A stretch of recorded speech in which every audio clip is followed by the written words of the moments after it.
Buenos Nutridías, bienvenidos una vez más a un episodio de Par de Nutrias. Yo soy el nutriólogo Francisco Cruz. Y yo soy la nutrióloga Aurora Peregrina y estoy muy feliz de la persona que tenemos hoy enfrente de nosotros. Por favor, preséntate, Erika. Hola, muy buenas tardes. Yo soy Erika Ochoa y para mí es un honor y un placer estar con ustedes hoy. Gracias por aceptarnos la invitación.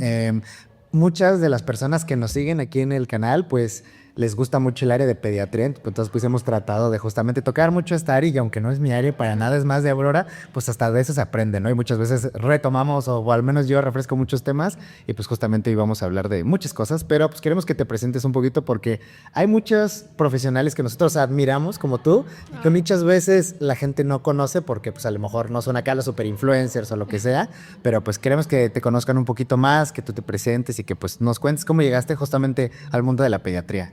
Definitivamente yo no soy una creadora de contenido, me queda muy claro, el tiempo no me da para hacer eso, aunque hago mis pequeños intentos de publicar cosas. Pero bueno, ¿cómo llegué a la pediatría? Híjole, cuando yo estaba estudiando nutrición, tuve la oportunidad de hacer una rotación muy breve en la materia de nutrición clínica que nada más duraba un semestre, de 2 días en el Infantil de México. Y me marcó todo lo que hacían las nutriólogas en ese momento. Sin saberlo conocí a más bien a 2 nutriólogas que en ese momento yo las vi en acción y que estaban estudiando y que puedo decir que hoy en día son de mis amigas, pero no porque se hayan vuelto mis amigas en ese momento, sino que a través de los años volvimos a coincidir y se volvieron muy amigas mías. Entonces, en esas 2 rotaciones y ver lo que ellas 2 hacían, dije, esto es lo que yo quiero hacer, esto es lo que yo me quiero dedicar. Y más porque venía de ver rotaciones en servicios de alimentos, en nutrición clínica de adultos, y yo no me visualizaba ahí. No me visualizaba ni en un servicio de alimentos de un hospital, tampoco me visualizaba tratando pacientes con enfermedades crónicas y ya adultos, que encontraba la forma en que al menos en esa época se estaba implementando la nutrición, no veía yo resultados y yo decía, no me reconozco ahí. En cambio con los niños sí. Y ahí fue cuando decidí hacer todo mi internado, que en ese entonces la carrera de nutrición eran 4 años y 1 año de internado, pues decidí hacerlo en el Infantil de México. Y después de 1 año en el Infantil de México como interna, me fui a la maestría en nutrición clínica pediátrica a la Universidad de Chile. Y desde entonces, o sea, esto ya tiene casi 18 años, no he hecho otra cosa en mi vida que no sea nutrición clínica pediátrica. Qué padre. Y te veo con una sonrisa en la cara de estoy feliz de a dónde he llegado. Sí, ¿no? A ver, creo que tengo que decir que fui muy privilegiada. Cuando yo recién egresé de la carrera, me acabo de enterar a varias entrevistas y varias oportunidades de trabajo. Y yo llegaba a la casa y le contaba a mi papá, tuve tal entrevista, me ofrecen tal, es esto, pero no me gusta. Y tuve un papá que me dijo, escoge lo que tú quieras. No te preocupes, escoge lo que tú quieras. Entonces creo que eso marcó una diferencia enorme en mi vida, sentir ese apoyo atrás y poder realmente, aunque en ese momento no era nutrición pediátrica, recién egresada de la licenciatura, dedicarme a cosas que fueran porque yo quise y no porque me urge tener un trabajo para sobrevivir.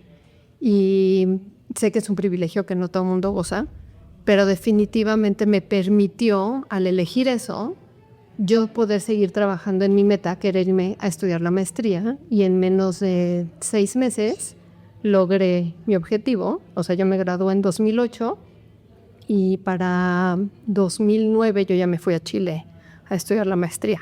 Entonces, esa oportunidad que me dio mi papá me permitió también trabajar en mi objetivo final, que era la maestría en nutrición clínica pediátrica, y pues realmente dedicarme a lo que más me ha apasionado en mi profesión. Y nos hemos dado cuenta aquí, digo, tanto con los que han venido al podcast y los que conocemos, pues por fuera, que todos los caminos para la nutrición pediátrica son muy diferentes, ¿no? Hay muchas cosas que a lo mejor coinciden algunos, pero hasta eso todos tienen una formación muy distinta. Por ejemplo, pues Aurora, ¿no? Que pues hizo primero la especialidad conmigo en FASPIN y ahorita pues del Hospital Infantil de México, pues sí, es muy diferente a lo que hiciste tú, a lo que hacen otros y pues es válido, ¿no? Muy valioso, porque también entender que no hay solamente una forma de aprender nutrición pediátrica, que no solamente hay una forma de ejercerla. Incluso tú te puedes dedicar a nutrición pediátrica desde diferentes perspectivas, desde, no sé, una nutrióloga que trabaja en una guardería, está haciendo nutrición pediátrica porque nada más está atendiendo infancias en edad de lactante hasta los 3, 4 años aproximadamente. Una nutrióloga pediátrica que se dedica en un hospital es nutrición clínica prácticamente, pero enfocada a las infancias. Y alguien que esté en un consultorio y que solamente recibe pacientes sanos para ver alimentación de infancias sanas, pues también está haciendo nutrición pediátrica. Y todas son igual de valiosas. Y la forma en que llegan ahí también es igual de valiosa. Tenemos que reconocer que hay diferentes especialidades, cursos, y no... Claro que hay unos que tienen mejor calidad que otros, pero no significa que las personas tengan malas intenciones. Sí, claro. Nice. Por ejemplo, algo que también hablábamos en otro episodio más breve, pero justamente era eso, ¿no? Que lo que acabas de decir, hay diferentes caminos para dedicarte a la nutrición pediátrica. Porque ahorita, por ejemplo, hay muchos nos dicen, oye, el único camino que existe es entrar al gym. Y es como, pues, no, como dices, no, hay muchos caminos. Y, por ejemplo, tú aquí eres el ejemplo perfecto de que tú no estuviste en el gym y es algo que te dedicas felizmente, ¿no? Y que tú fuiste abriendo caminos pues, para estar donde estás, ¿no? O sea, y es algo que decimos, o sea, ella es una persona que pues, yo admiro mucho y que no estuvo en el gym, ¿no? Y yo lo estoy haciendo ahorita en el gym, pero he aprendido que no es el único camino. Y le agradezco enormemente al gym. O sea, el año que yo estuve en el gym, que era lo que en algún momento platicábamos Aurora y yo. Hay cosas en la vida que por alguna u otra razón te tocan a ti y no a otra persona. Entonces, ese año que yo estuve en el gym, en el internado, tuve una oportunidad que no a todo mundo se les da. Entonces, ahorita que Aurora está en el gym, ella me puede decir qué es lo que hace servicio social, qué es lo que hacen los que están haciendo internado. Y las actividades suelen ser bastante restringidas y son bastante técnicas. Por alguna u otra razón, a mí de repente se me dieron responsabilidades más de residente que como de interna. Y por esas responsabilidades que recibí en ese momento, pues fue una oportunidad mayor de aprender. Y también estoy muy agradecida con todas las personas que me dieron esa oportunidad en el gym y que confiaron en mí, en darme una carpeta en algún momento y que me revisaron 10,000 veces las notas antes de ir a la máquina y escribirlas en el expediente porque me formaron.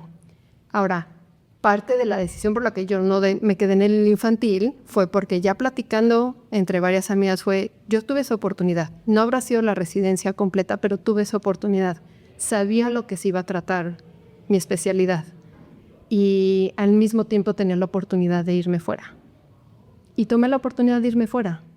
Una maestría que sí tiene un enfoque distinto porque no es clínica, sí hice clínica, pero al final la maestría tiene un enfoque de a partir de una patología o de una situación relacionada a nutrición, vamos a investigar diferentes aspectos.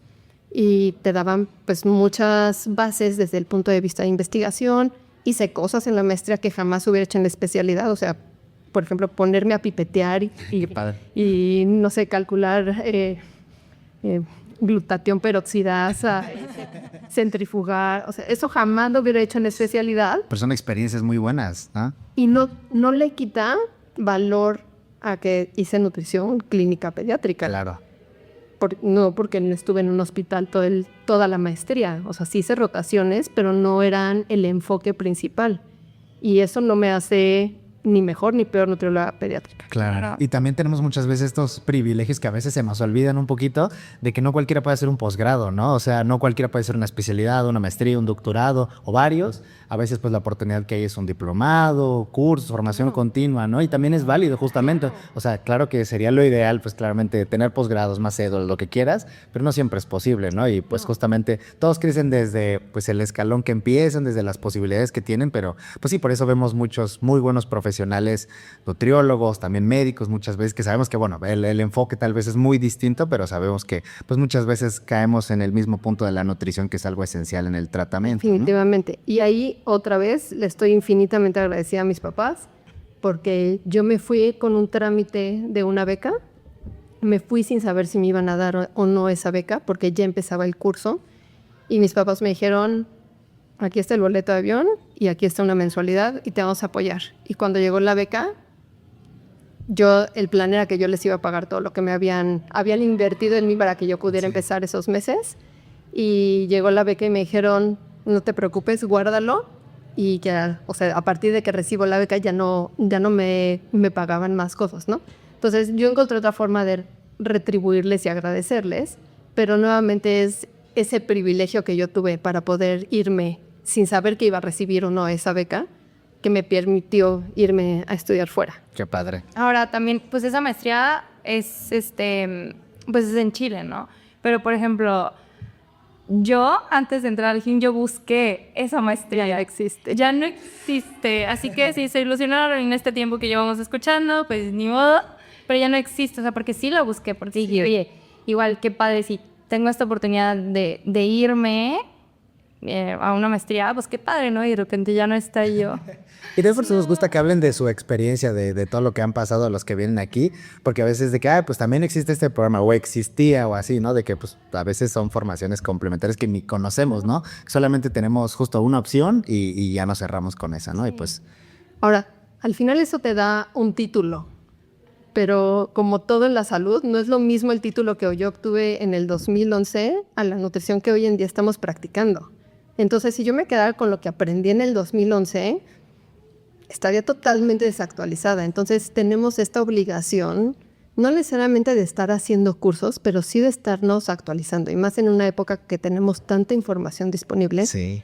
Tienes esta obligación de no seguir haciendo lo mismo que hacías en el 2010. Oye, me gustaría regresarme un poquito. Habías dicho que, o sea, cuando te graduaste de la licenciatura, todavía no sabías por dónde irte. Sí sabía que quería hacer nutrición pediátrica. Tenía que buscar opciones de posgrados en nutrición pediátrica. Una de mis opciones estaba en Estados Unidos, pero tenía que hacer primero toda la certificación como Registered Dietitian, lo cual implicaba volver a cursar ciertas materias de la licenciatura y pues una cantidad de tiempo que tenían que invertir que en ese momento yo ya no estaba dispuesta a invertir. Entonces, cuando surge esta oportunidad de Chile, la verdad es que yo ni la conocía. Empecé realmente porque hice primero un diplomado en errores innatos del metabolismo y ahí conocí con más profundidad a la que fue mi mentora y también directora de tesis, que fue Verónica Cornejo, y que hoy puedo decir que es amiga y colega muy querida, que dije, Chile es una gran oportunidad. Para los que no conocen a Verónica Cornejo, ella cuando hizo su maestría en nutrición, su tesis de maestría fue el tamizaje neonatal de Chile. Entonces ella es, en conjunto con otras grandes profesionales como la doctora Colombo y la doctora Erna, las responsables de que en Chile haya un tamizaje. Sí, son pioneras. Exacto. En esa parte, ¿no? Y que al final muchas de esas cosas esperemos que lleguen aquí a México. Y bueno, antes de esto estábamos hablando que muchas cosas ahí en Chile, por ejemplo, hablando de errores innatos, son cosas que se arreglan en días, ¿no? Cuando aquí tardan meses. Exacto. De lo que hablábamos hace rato, tengo ahorita un paciente que tiene un defecto de cobalamina C y uno de los mayores retos que tenemos es que tenemos que medir ciertos metabolitos que no salen con la rapidez que nos encantaría. Y que no es barato, seguramente, y que no tienen en cualquier lado, sobre Nada. todo. Y por lo tanto, la toma de decisiones para su manejo nutricional y médico, pues puede ir retrasado por estos resultados que van un poquito más tardíos. En Chile aprendí que eso sí es posible. Y Vero me enseñó muchísimas cosas, no solamente desde el punto de vista nutricional, sino también en lo personal. Y desde el punto de vista profesional, una cosa que aprendí de ella y en relación a cómo tratar los pacientes era no te quedes con un no. Cuando yo estaba allá y estaba trabajando en cómo asegurar que los niños que ya tenían un diagnóstico tuvieran acceso a las fórmulas especializadas el resto de su vida, o al menos durante toda la edad pediátrica. Y que si tú como gobierno estás haciendo un diagnóstico, pues también tienes que ofrecerles para el resto de su vida ese tratamiento. Entonces, es de las nutriólogas que más admiro justamente por cómo lo trabaja. Pues como que a lo largo de tu academia, pues, o sea, como que sí han llegado varias personitas que pues te han hecho, tal vez de manera indirecta, tomar tus caminos, ¿no? O sea, tomar decisiones de que ya la vi, le aprendí. Son empujoncitos, ¿no? Ajá, y que te han dado empujoncitos, ¿no? O sea, y eso es lo que luego, pues, queremos transmitir porque luego muchas veces, y lo hemos dicho 1000 veces, es como, yo quiero hacer lo mismo que Erika, yo me quiero ir por el mismo camino de Frank, yo me quiero ir por el mismo camino de Aurora. Pero, pues, a cada quien le van llegando personas, oportunidades y retos diferentes. Y de todo aprendes, de las cosas difíciles, de las cosas buenas. Y así como yo ahorita les puedo hablar cosas muy lindas de Vero, tengo otras personas de las que podrá decir, híjole, recuerdo cuando me regañó, recuerdo cuando tuve una discusión con esa persona y a lo mejor en el momento lo viví como algo muy negativo y hoy en día puedo decir, aprendí mucho de esa discusión, de ese regaño y también me hizo una mejor profesional. Claro. Y a lo mejor no tuve la oportunidad de decírselos en el momento a esas personas, pero hoy en día también estoy agradecida. Sí, porque en el momento no lo sentimos así como, ay, qué pedo que me regañó un aprendizaje más. No, claro que no, ¿no? O sea, y los pasa a todos, pero pues sí, por ejemplo, ahorita de algo que estabas diciendo que se me quedó mucho, es que, por ejemplo, aprendemos en algunos lugares que los tratamientos nutricionales de algunas cosas son posibles, pero pues a veces cuando te regresas a tu institución, a tu país o a tu realidad, pues te das cuenta que hay muchas limitantes, pero pues ahorita de lo que decías, pues el conocimiento no debería ser una de las limitantes con tanto conocimiento que tenemos hoy en día, ¿no? Tal vez sí los recursos, pero pues hay que no quedarnos con un no, ¿no? De que, a ver, ¿cómo podemos adaptar el tratamiento? Sí. ¿Cómo podemos buscar alternativas? A lo mejor no exactamente igual que en el otro país, pero pues podemos intentarlo de cierta manera, ¿no? Y ofrecerle lo mejor que puedas a tus pacientes. Bueno, ya nada más como para terminar un poquito de esta parte, o sea, ¿qué experiencia o qué experiencias que te gustaría compartirnos sentiste que redefinieron tu vocación por la nutrición? O sea, que tal vez tú de manera inicial tú dijiste, sí, nutrición pediátrica, ya sé que quiero ver este tipo de pacientes, pero hubo alguien que dijiste, no, ¿sabes qué? Me gusta pedia, pero ya no quiero estar dado. Me di cuenta que ahora me quiero dedicar a esto, que quiero ver este tipo de pacientes, que empezaste teniendo la nutrición desde una perspectiva y ahorita dices, creo que Erika de hace 18 años no se hubiera imaginado estar aquí. Jamás. Yo cuando recién egresé y terminé la maestría, mi enfoque era nutrición pediátrica dedicada 100% a errores innatos del metabolismo. Wow. Creo que les puedo decir que a la fecha sigue siendo de las cosas que más me apasionan. O sea, los errores innatos del metabolismo y la nutrición creo que es una cosa bellísima, poder entender perfectamente la bioquímica y la fisiopatología y poder encontrar cómo apoyar a esas familias me parece de las cosas más bellas que puede haber en la nutrición pediátrica. Pero son enfermedades raras y entonces la posibilidad de crear una profesión dedicada única y exclusivamente a eso en el mundo privado, en la práctica privada, es prácticamente imposible. Limitadísimo. Muy limitado. Entonces hay que irse abriendo a diferentes cosas. Y algo que me abrió a diferentes cosas fue el hecho de volverme mamá. Entonces cuando me volví mamá, ya había salido antes en 2012 en Sanud con estas cifras bajísimas de lactancia, en los primeros 6 meses de lactancia exclusiva. En los primeros 6 meses que estaba, si mal no recuerdo, como en 14.4%, por ahí. Y de cuando salió ese resultado que nació mi hija pasaron 2 años. Pero en esos 2 años yo dije, es que esto tiene que ser la base de la nutrición de todos los niños, no puede ser posible. Y entonces realmente me empecé a dedicar mucho más a la lactancia y a la alimentación y nutrición de los lactantes. Y entonces mi enfoque de estudio, las clases que empecé a dar, los cursos que empecé a tomar y las actualizaciones estuvieron muy enfocados en eso.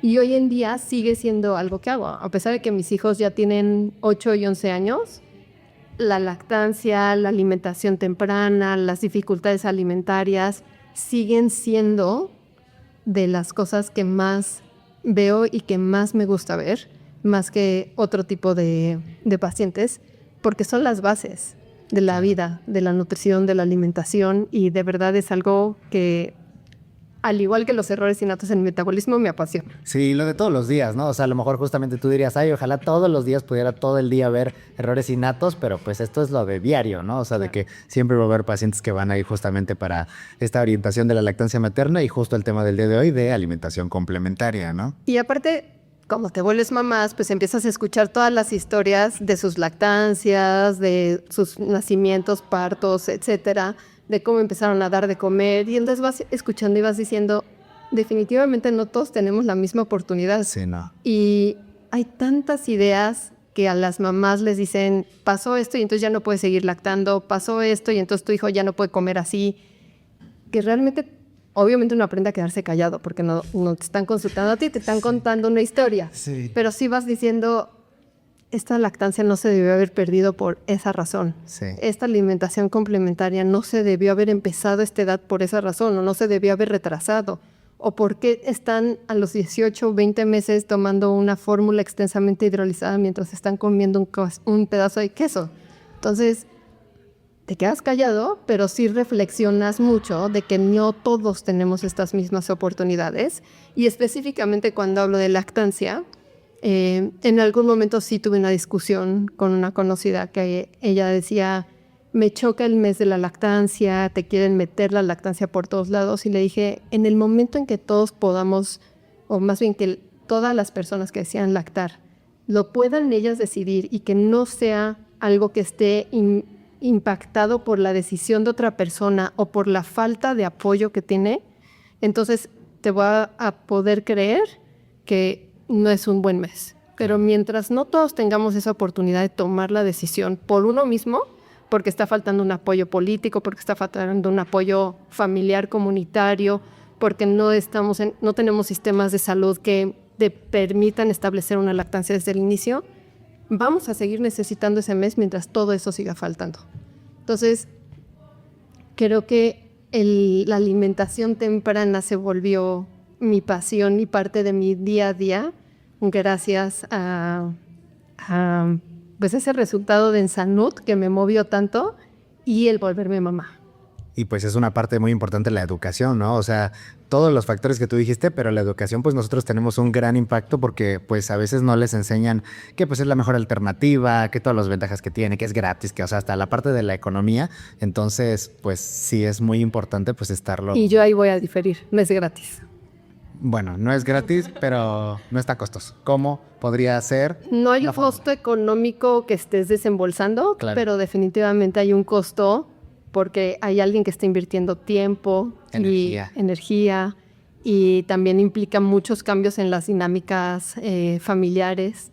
Entonces, no es gratis, pero definitivamente sí es lo mejor que le podemos dar a los Claro, niños. sí, definitivamente. Ahí, por ejemplo, tú dijiste algo muy importante también que fue mis hijos, ¿no? O sea, y casi empezaste esto, ¿no? De a mí esta nueva pasión, fuera de los errores y notas, fue a partir de tus hijos, ¿no? O sea, de que los tuviste. O sea, ¿crees que tus hijos fueron tus mejores maestros en ese momento? O sea, por ejemplo, y algo que pues también lo aclaro, ¿no? O sea, yo sí me quiero dedicar a la pediatría, pero yo no soy mamá. Hay cosas que... Y esa discusión la hemos tenido muchas veces. Sí, ¿no? O sea, y yo contigo, con varias amigas mías, el no ser mamá no te hace ni mejor ni peor nutriólogo pediátrico. Puedes ser un excelente nutriólogo pediátrico sin tener hijos. Tener hijos lo que te dan quizá es un poquito más de empatía de ciertas cosas que no visualizas necesariamente cuando todavía no tienes hijos. Les voy a poner un ejemplo muy tonto. Antes de tener hijos, para mí era muy sencillo. Tiene tal edad, la leche ya no es indispensable para la nutrición, entonces ya no les tomas de leche en la noche porque ya no las necesitan. Desde un punto de vista nutricional, energético, como lo quieran. Muy cuadrado. Muy cuadrado. Ajá. A ver, tú te vas a echar la noche con el bebé llorando. Hay una falta de empatía ahí. Y no estoy diciendo que los nutriólogos que no tienen hijos no tengan esa empatía, pero es más difícil construirla, Sí, porque claro. no has tenido esa experiencia. Una de las personas con la que tuve esa plática en su momento, hablamos de otro tema y de empatía, y me decía, ahora entiendo que cuando tú vives algo, te es más fácil empatizar con una situación similar. Entonces, te facilita, el tener hijos te facilita un poco más esa empatía. El que seas excelente o no nutriólogo pediatra, esa es otra historia, y yo creo que hay maravillosos nutriólogos pediatras que no tienen hijos, y en mi caso particular, definitivamente mis hijos me han impulsado a aprender ciertas cosas. Y también es inevitable luego comparar, ¿no? De que tal vez tú como profesional y como mamá, pues sabes que trataste de hacer lo mejor posible y pues digo, no sé cómo lo sientes tú, pero ¿qué pasa por tu mente cuando ves cosas muy bizarras que dices, esto está demasiado mal, está... Ajá, justamente, también nos encanta que compartan esas cosas. ¿Y cuáles son las primeras cosas que se te vienen a ti de peor, o las cosas más bizarras, por agarrar la misma palabra, que te ha tocado escuchar o que los padres te dicen, o las mamás, los abuelos? De que hace calor y le di coca. Y dices, ¿qué curco le diste coca? O sea, de qué cosas horribles. Son esas cosas que dices... Como Grey que compartiste hace poquito, de que ¿por qué no le puedo dar un taco de birria? Ya tiene 4 meses y es de que no, porque ni siquiera tiene las encima los dientes, no sé. Una vez llegando a la guardería de mi hija, nosotros llevábamos la comida de los bebés. Cada mamá llevaba el desayuno, lunch, comida de sus bebés. Y escuché a una mamá decirle a la maestra, te encargo por favor mucho que se coman las uvas porque estuve toda la noche pelándolas. Un bebé como de 1 año. Entiendo que las partas en 4 por el riesgo de ahogamiento para tu bebé de 1 año. Pero qué necesidad de pelarlas. No se tienen que pelarlas. La mamá Tagadísimo. pues, no se pega la piel en el intestino. Tenemos todas las capacidades para digerir las uvas partidas en 4 para que no nos ahoguemos, pero o pelar los frijoles también, Pelar los frijoles. porque la piel se les pega, o quitarle las semillas a los plátanos, porque causan gases. Yo he visto un video de alguien que le quita las semillas a las fresas, no necesariamente para un paciente pediátrico, pues, No, pero fíjate con un microscopio. no, con un palillo, o sea, le va a quitar las semillas, pero digo, no es un ejemplo pediátrico, pero hay gente que se obsesiona demasiado porque en algún lado lo escuchó o lo vio, o nada más se le ocurrió, dijo, se lo voy a quitar, o sea. No. No, y ahorita hay tanta, pues algo que justamente teníamos como pregunta, ¿no? O sea, hay tanta información o tanta desinformación, ¿no? O sea, siento que ahorita ya no sabes de dónde te llega, de quién sí la tomas, de quién no, que porque luego tal vez te encuentras a alguien que nada más en su perfil, ahorita con todo el tema de las redes sociales, ya tiene experto en alimentación complementaria, ¿no? Pero quién eres, si eres profesional de la salud, si no, si eres un coach, si eres una mamá que tomó un curso de alimentación complementaria y ahora es experta en eso. Siento que hay tanta y al mismo tiempo tan poca información, no sé. Sí. Creo que ambas cosas son ciertas a la vez. Hay mucha información y hay mucha desinformación. Y reciben toda esta cantidad de bueno o malo, positivo o negativo, de todos lados. Lo que le dijo su médico de cabecera, lo que le dijo la prima y el que entendió que le dijo su pediatra, lo que dice la abuela, lo que dice la tía no sé qué, lo que ven de creadores de contenido y creadores de contenido que parecen muy profesionales, pero que no necesariamente tienen las credenciales. Entonces, esa cantidad de información y desinformación existe y creo que el mayor reto es poder diferenciar opinión de evidencia científica. Y tú como un cuidador es muy complicado poder hacerlo. Entonces sí tenemos una responsabilidad mayor los profesionales de la salud hoy en día de poder crear ese contenido que sea confiable.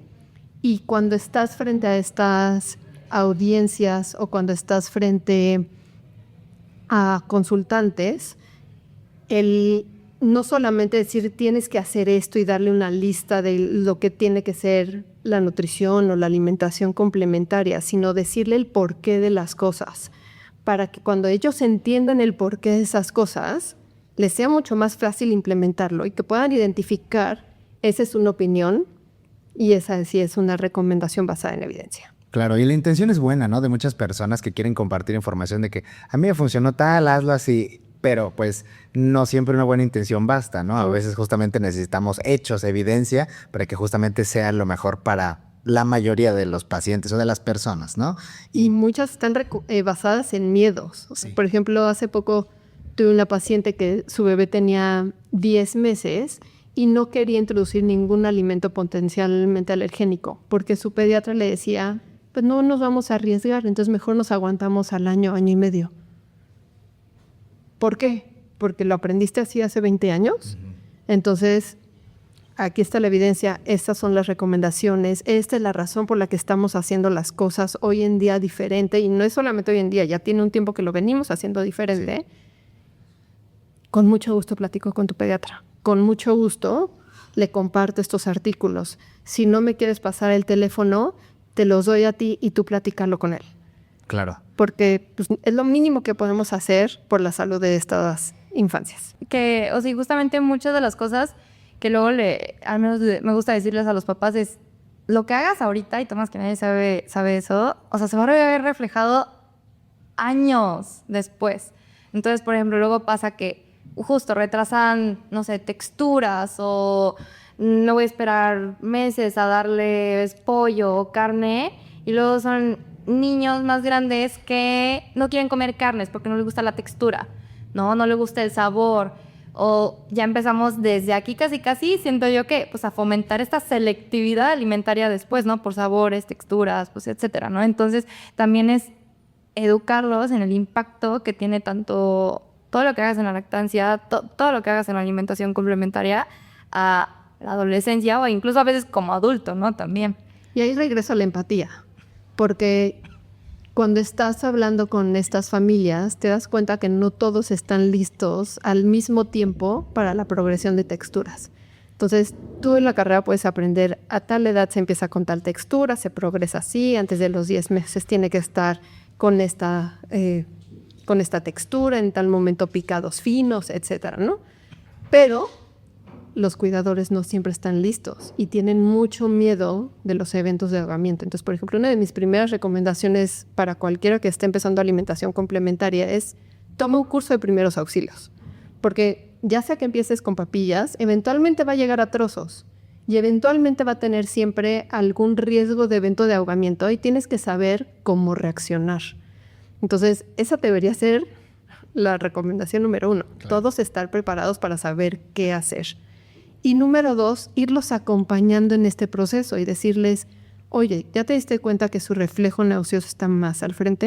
Entonces, cuando siente algo más al frente, no es que se esté ahogando, es que empieza a tener ese reflejo y hace como si se estuviera ahogando, pero es nada más como náusea, como si te quisieras provocar el vómito.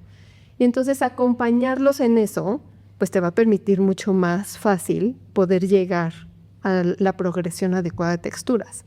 En vez de yo llegar y decirle, cumbes con esta textura aquí, en un mes tiene que estar así, antes de los 10 meses así, y aquí picados finos y punto. Entonces necesitamos acompañar.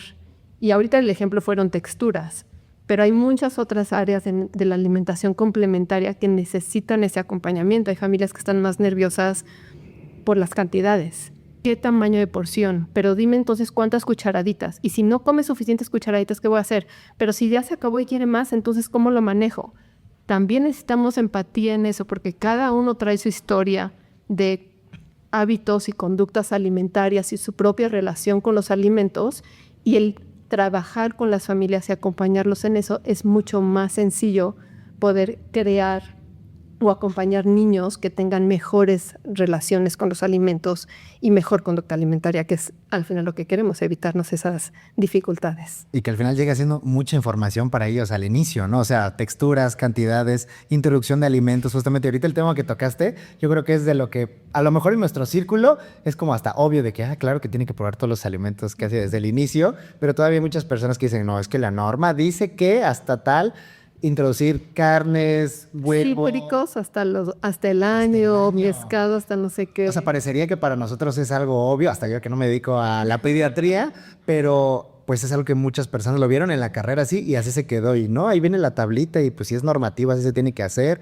Y es de que no, o sea, todo ha cambiado tanto en los últimos 10, 15, 20 años y tenemos que hacer buenas prácticas, ¿no? ¿Tú consideras que esto, pues, la parte sobre todo de prevención de alergias, pues es algo muy común que todavía se ve que quieran retrasar todos estos alimentos? Sí. Y, o sea, me voy a regresar no a 10 años, me voy a regresar a 20 cuando yo era estudiante.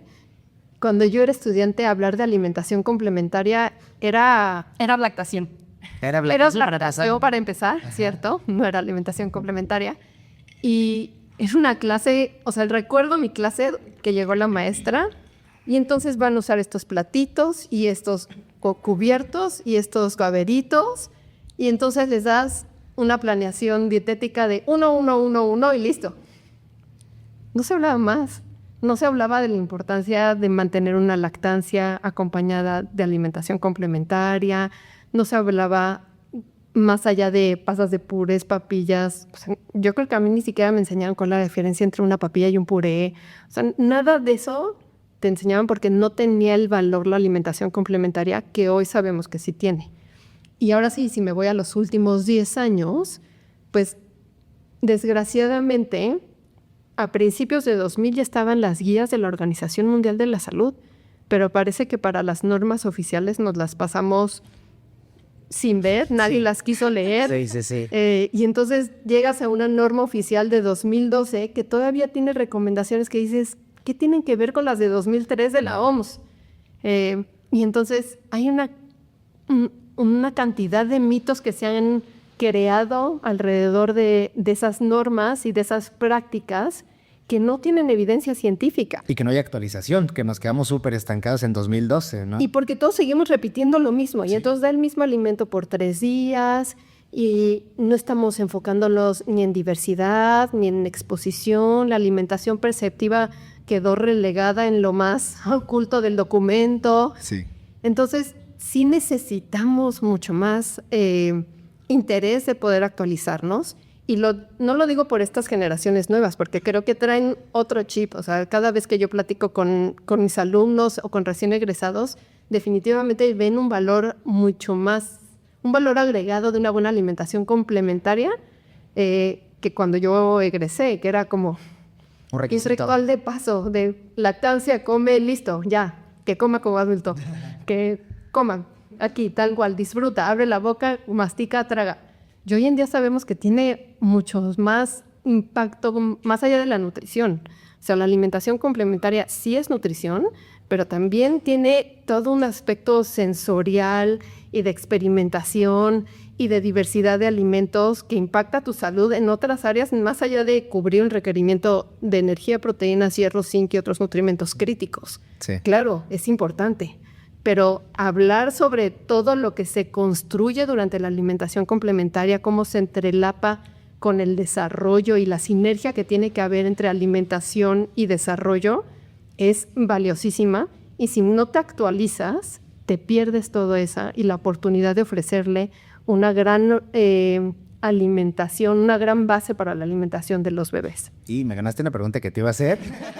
¿Qué te iba a decir? Justamente que tanto es esto que tú llegas a ver que le ven la prioridad los papás de cubrir un requerimiento energético que todo lo que estamos construyendo de enseñarles a comer, ¿no? Porque pues es algo que muchas veces ya como adultos, yo que lo veo todo el tiempo, no lo sabemos hacer y es algo que hacemos todos los días, muchas veces al día y lo hacemos terrible, mal, porque no nos enseñaron, no sabemos cómo, por qué sobre todo, ¿no? El por qué de todo.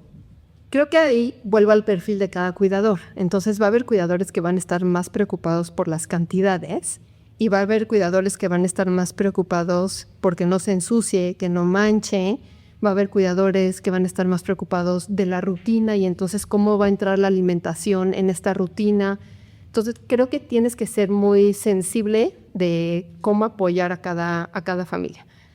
Entender también que cada alimentación complementaria va a ser diferente porque cada familia, los cuidadores van a tener una historia totalmente diferente. Los que tienen una muy buena relación con los alimentos, los que son ellos mismos con una selectividad alimentaria, las familias que trabajan tiempo completo y le ceden la alimentación y el cuidado a otra persona.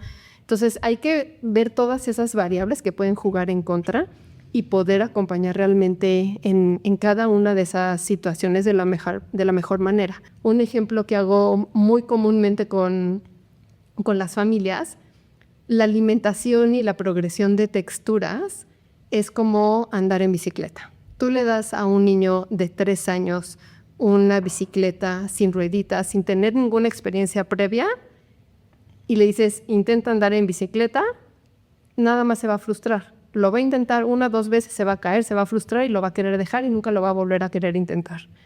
Si tú le das a ese niño de 5 años un triciclo, va a decir, ¿qué es esto? Esto no tiene nada de retador. Y entonces te lo va a dejar porque se va a aburrir, no tiene ningún reto. Entonces tienes que encontrar en la alimentación complementaria el momento ideal y la textura ideal para que sea lo suficientemente retador para que siga desarrollando estas habilidades oromotoras, pero que no sea tan complicado que diga, ¿y ahora qué hago con esto? Y entonces mejor Mejor no lo hago. mejor no lo hago. Si nada más me frustro, y obviamente un bebé no te va a decir, está muy difícil, ya no la quiero. Su forma de expresarlo es echándose para atrás, teniendo un desborde emocional. Entonces hay que ser muy sensibles con eso y poder acompañar bien a esas familias para que lo puedan interpretar.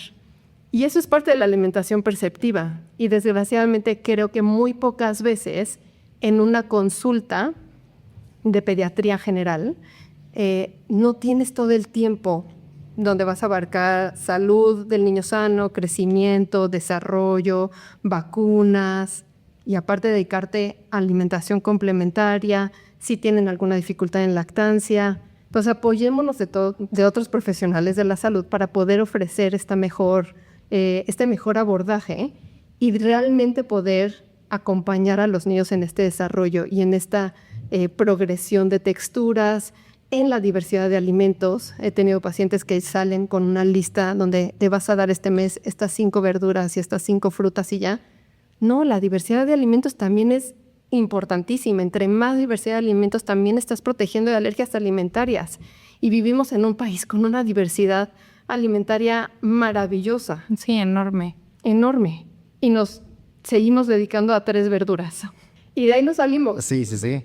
Entonces, Porque no vaya a ser, ¿no? Y evitan todo lo demás. ¿y dónde quedó el mamey? ¿Y dónde quedó el zapote? ¿Y dónde quedó la berenjena? Sí, claro, empieza con lo más común para la familia, para que les sea práctico, para que puedan, si tienen 20,000 actividades, siempre tener esos alimentos en casa.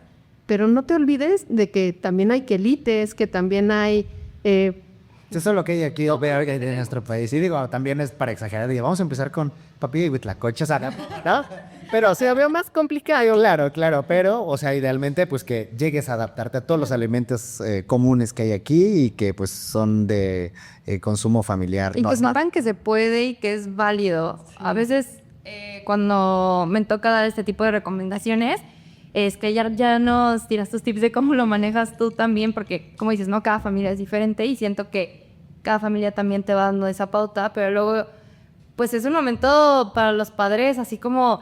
Ya le voy a empezar a emocionar, ¿no? Emoción, miedo, o sea, muchos sentimientos encontrados, ¿no? Más aparte de los abuelos y toda la familia, ¿no? Pero luego a veces a mí me gusta decirles, bueno, si tienes mucho miedo, pues tal vez empieza con un alimento que para ti, como papá, sea seguro, con el que te sientas cómodo, pero educarlos de justamente todo lo que acabamos de decir, ¿no? Pero anímate, o sea, sí se puede y aprovecha esta diversidad que tienes, ¿no? Y ahí yo agregaría que muchas veces no se animan por estas historias que tienen sobre los alimentos, ¿no? La sandía es muy fría para la noche, cosas de ese tipo.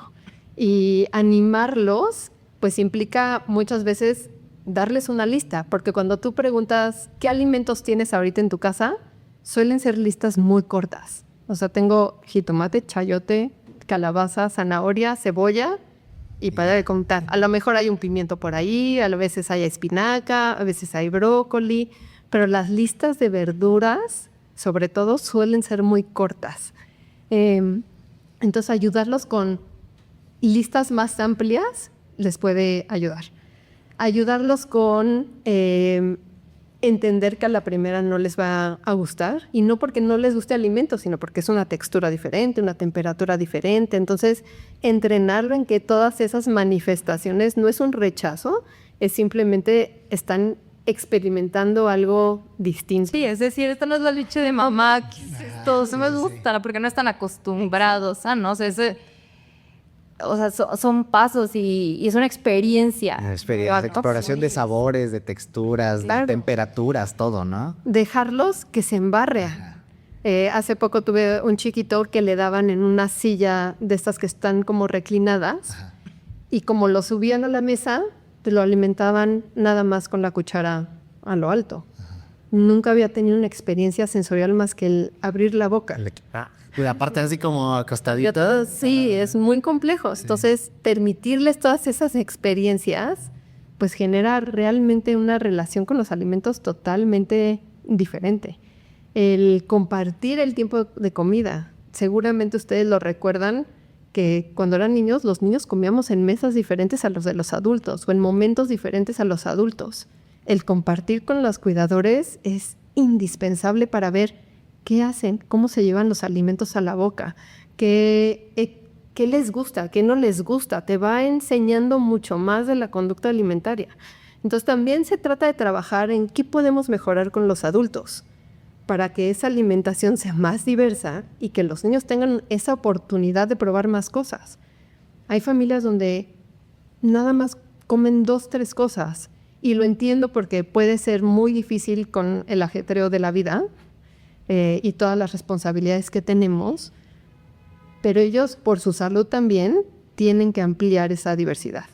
Y si es imposible porque tienes cuidadores con una selectividad alimentaria y que de verdad no pueden tolerar, por ejemplo, la papaya, bueno, tú no la toleras, pero a lo mejor otro cuidador sí. Entonces, otro cuidador, cuando tú no estés presente, le va a dar de comer papaya para que tenga una experiencia positiva con la papaya y no aprenda esta experiencia negativa contigo. Claro. Entonces, crear experiencias positivas creo que es de las cosas más importantes que podemos darles.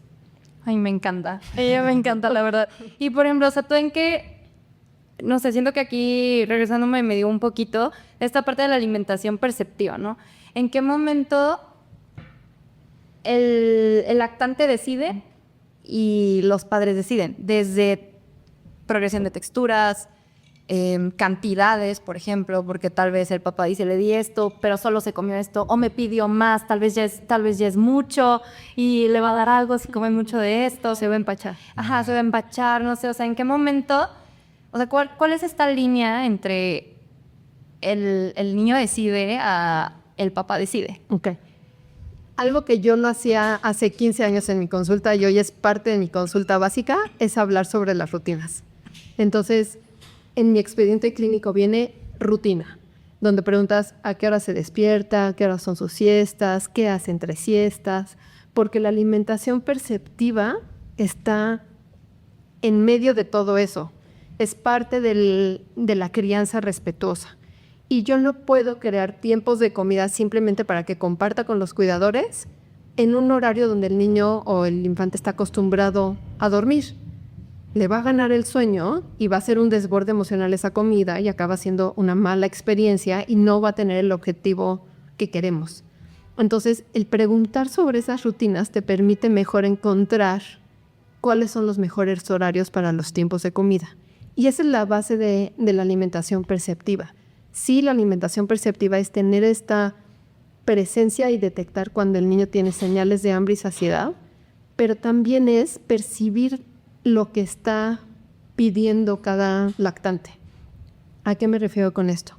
El lactante demanda y el cuidador crea este marco donde ese lactante se siente seguro por demandar esas cosas, pero el cuidador es el que va a responder.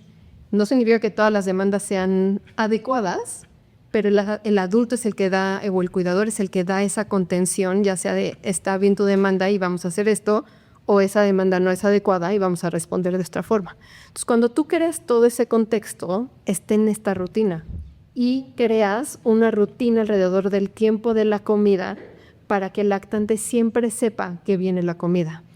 Esa rutina puede ser muy sencilla cuando son muy chiquitos. Por ejemplo, te despertaste, te cambié el pañal, te lavo las manos y te siento a tu silla. O te pongo tu babero y te siento a tu silla.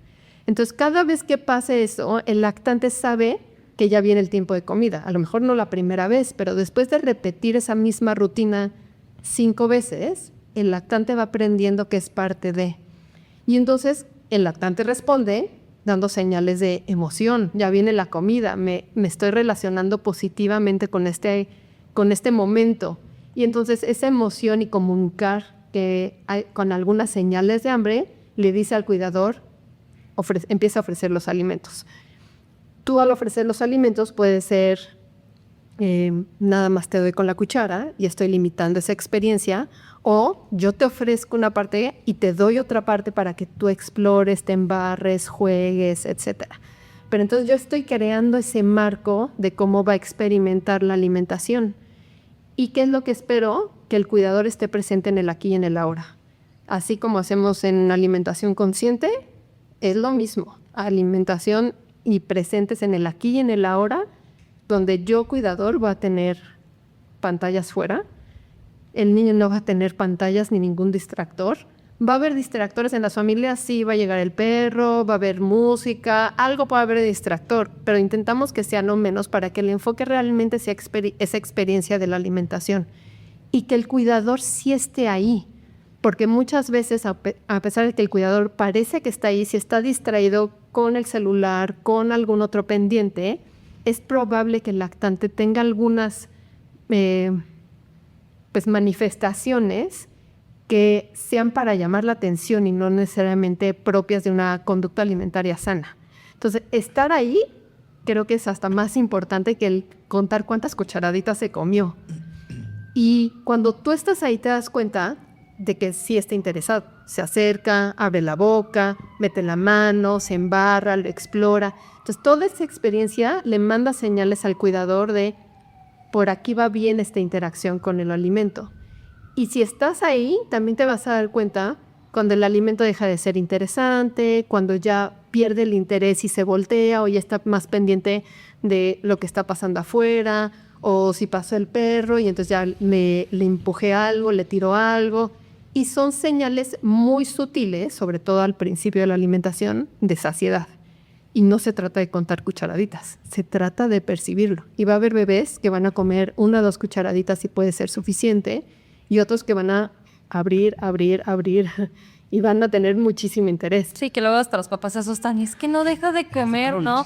Pero justamente, ¿no? O sea, luego digo, o sea, los niños son más inteligentes de lo que creemos, ¿no? O sea, todavía los adultos ya desarrollamos la gula, obviamente, pero si un niño, pues, te pide más, es porque Tiene apetito. tiene apetito, ¿no? O sea, ellos mismos ya te dicen, no, ya no quiero, ¿no? Y a veces por nosotros tener esta costumbre de, come esta cantidad, me dijeron tal cantidad, ya lo cociné, no lo quiero desperdiciar. O ya más grandes, no te paras hasta que te lo acabes. Claro. Oye, ya sigue, ¿no? O sea, y por eso nos malacostumbramos. O sea, hasta nosotros de adultos nos damos cuenta que nos comemos todo, aunque ya estemos así de que, estoy llenísimo y ya no tenemos estas señales de saciedad. Estamos desconectados. No las estamos escuchando y porque eventualmente nos desconectamos. Nos desconectamos mucho. Ahora, creo que también muchas veces esta sensación de que come mucho puede ser por malas recomendaciones o malas prácticas. Una de las prácticas que se venían recomendando en la norma oficial de 2003 era 1 mes verduras, 1 mes frutas, y como hasta el 8º mes llegas como alimentos de origen animal. Cafés. En el 2003 pasó. Entonces, y siguen algunas familias aplicando esas recomendaciones. ¿Qué pasa con el bebé de 7 meses que lo único que come son verduras y frutas? Claro que tiene un hambre voraz, porque es muy difícil cubrir los requerimientos energéticos de aproximadamente 200 kilocalorías que esperas para la edad, solamente con papillas de verduras y frutas. Como ahorita de adulto, ¿no? A ver, come chayote todo el día, pues claro que vas a tener hambre, ¿no? Lo hizo en chiquito. Entonces, cuando tú cambias esa posibilidad de ofrecer más alimentos, de otros grupos de alimentos, que también tengas alimentos fuente de lípidos, más alimentos fuente de proteína, más fibras como leguminosas, pues te da la oportunidad también de tener una mayor densidad energética en esas papillas o en esos alimentos que estás ofreciendo, y los niños comienzan a regularse. También ser conscientes que, por ejemplo, si estás alimentando con leche humana al seno materno, va a haber mucho menos control de cuánto están tomando y cedes todo el control al bebé de come lo que necesites. Entonces es más fácil entender este control que puede tener el bebé en relación a sus señales de hambre y saciedad. Pero cuando estás alimentando con un biberón o en un vaso la leche, ya sea leche o fórmula, pues tú estás en control. Entonces te cuesta más trabajo liberar ese control y dárselo al bebé, que al final es quien lo tiene. Y entender que cuando empiezas alimentación complementaria, pues lo que tendría que ir bajando poco a poco, no inmediatamente, pero poco a poco, es esa leche. Sí. No busquemos intentar cubrir solamente con verduras y frutas y tampoco intentemos cubrir solamente con leche. Entonces, el dar esta posibilidad de diversidad ayuda también a que tú como adulto veas, a lo mejor no es esa hambre voraz que creía que tenía, es que le estaban faltando opciones y ahora que ya tiene de todo, es más fácil que reconozca estas señales de saciedad antes, porque ya le estoy dando suficiente proteína, suficientes lípidos, suficientes carbohidratos e incluso fibra. Pues hasta a mí me dan ganas de ser nutripedia. Ya van a regresar a mi alimentación complementaria. Nada, es que le explicas muy bonito. Muchas gracias por estar aquí el día de hoy. Antes de terminar, quisiéramos que nos digas, no sé, los 3 mitos más comunes que escuchas que si por ti fuera, se eliminan de por vida en relación con la alimentación complementaria. Dar el mismo alimento por 3, 4 días o una semana, bye. Empezar solamente con verduras, porque las verduras son más amargas y si empiezas con frutas ya no te va a aceptar las verduras, bye. Puedes empezar con frutas, no van a depender de con qué alimento empezaste. El gusto por los demás tiene que ver más que nada con el número de exposiciones a esos alimentos. El asumir que no les gustan los alimentos porque ya hicieron 2, 3 caras de rechazo, no. De 10 a 15 veces tienen que probar cada alimento. Y creo que con el más importante que me quedo es no cuenten cucharitas, busquen estas experiencias positivas. Entre más experiencias positivas tengan, va a ser una mejor conducta alimentaria, una mejor relación con los alimentos y va a ser más fácil progresar. Ahora, sí vamos a tener retos, como en absolutamente todo. Va a haber niños que van a ser más retadores que otros y a lo mejor ahí sí tener las antenitas de cuidadores muy pendientes de esto es parte del reto que se espera en cualquier infancia con la alimentación complementaria o esto ya se sale del reto y entonces necesitamos una ayuda mucho más profesional para detectar que algo esté alterado en las funciones oromotoras y que nos esté limitando esa progresión de alimentos o algo de integración sensorial, etc. Pero en la gran mayoría tendría que fluir si estamos siguiendo buenas recomendaciones de alimentación complementaria. Me encanta. Igual para que sepan, justamente ayer, para cuando ven este capítulo probablemente ya no va a ser ayer, ya para un poquito más de tiempo, pero justamente salió un artículo nuevo de actualización de la alimentación complementaria en México, ¿no? Sí, de la Academia Mexicana de Pediatría sobre recomendaciones de alimentación complementaria para nuestra población. Que obviamente Erika participó ahí, con muchas grandes personas y que es un honor estar con ellas. Sí, lo que le decía, o sea, la lista de autores es la mitad cortilla. Sí, no, siempre se necesita un equipo pues, que te ayude a hacer evidencia tan buena, tan completa, porque a veces nosotros sabemos una parte muy chiquita de la nutrición, o sea, que siempre es lo que yo les digo a mis alumnos, que no somos todólogos, que a pesar de que nos estemos acercando a un área, sabemos esto, ¿no? Entonces siempre, nada. Entonces necesitamos siempre un equipo, sobre todo si queríamos evidencia. Entonces, pues, felicidades, qué padre. Muchas gracias. Lo vamos a estar leyendo ahí los dos. ¿Un spoiler del artículo, cosas importantes que quieras comentar de ese? Viene un análisis sobre recomendaciones o historia de recomendaciones de alimentación complementaria y donde se incluyen las que tuvimos para Latinoamérica en 2023 y que esas fueron principios de 2023 y hacia finales de ese año salieron las recomendaciones actualizadas de la OMS. O sea, en 20 años no se habían actualizado y se actualizaron. Entonces hay unas cosas controversiales en ese documento de la OMS donde también se abordan esas recomendaciones controversiales y el por qué sí o por qué no seguirlas. Claro, con relación con las de Coco. Exacto. Ajá, ok. Exacto. Ay, qué padre. Pues ahí lo vamos a estar leyendo. Sí, aquí no les decimos de qué para que se te vayan a leer todo, a actualizarse. Y a mí me gustaría terminar con una pregunta. ¿Te acuerdas tú o llegaste a preguntar cómo fue tu alimentación complementaria? Sí. Y no solamente mi alimentación complementaria, la lactancia. Entonces, mi mamá siempre dijo que ella no tuvo leche y entonces a mí me lactó un mes y creo que a mi hermano menos. Pero cuando le preguntas, ella sufrió de fiebre, recuerda senos adoloridos, bolas, así ella es como lo refiere. Y pues realmente es que no tuvo un acompañamiento en lactancia. Y le dije, no es que tuvieras leche, yo creo que tenías una mastitis y primero una congestión mamaria y posiblemente llegaste hasta una mastitis. y tenías mucha leche, seguramente. El problema fue que al nacimiento nació su hijo y se lo llevaron al cunero y lo alimentaron con fórmula y no lactaste en los primeros 3, 4 días. Entonces, cuando empezaste a lactar, esa leche, pues ya había empezado la congestión mamaria y entonces por eso fue tan complicada. Entonces, desde ahí creo que mi alimentación fue distinta, ¿no? Sí. Y cuando empezó alimentación complementaria, número 1, en ese entonces se daba yema de huevo cruda con azúcar. Sí. Me daban creo que desde los 3 meses aproximadamente la yema de huevo cruda. Y el evento que más recuerdo a mi mamá es una vez ya más grande que me estaba dando, creo que plátano, y entonces tenía su botecito y plátano, abre la boca, y entonces que yo le empecé a cerrar la boca, dijo, ya no queda nada, que se lo acabe. Y entonces me forzó a que me lo comiera. Última cucharada, me la paré y todo va para afuera. Allá va el plátano.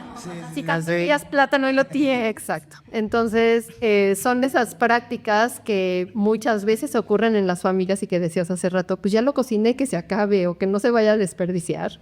Pero por favor, escuchemos las señales de saciedad, de hambre y saciedad de los lactantes, su interés o no en esos alimentos, si es el momento correcto o no. Me da mucho gusto que la evidencia nos enseñe que sí podemos ir cambiando las cosas y que con más de esta evidencia podamos ofrecer con más confianza alimentos, no, o sea, porque hay alimentos que no ofrecemos por desconfianza y que no tenemos la información en nuestras familias, pero que sí podemos tener mejores prácticas de alimentación desde temprano en la vida para tener poblaciones más saludables a largo plazo.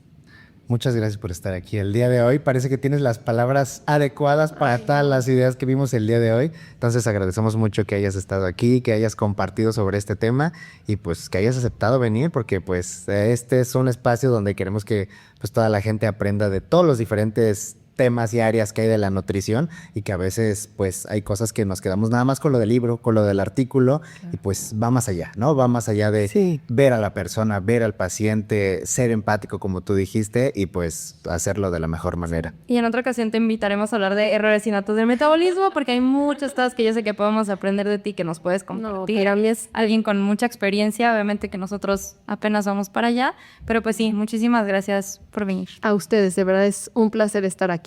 Es un hermoso proyecto el que tienen y me siento muy honrada de poder estar aquí platicando con ustedes. Muchas, muchas gracias. Gracias. Pues bueno, pues déjenos aquí sus comentarios, preguntas si llegan a tener para que pues aquí las estemos contestando y pues también a lo mejor es un tema que después tocamos en otro episodio y pues ya saben, suscríbanse, denle like y nos vemos en el siguiente en otro episodio.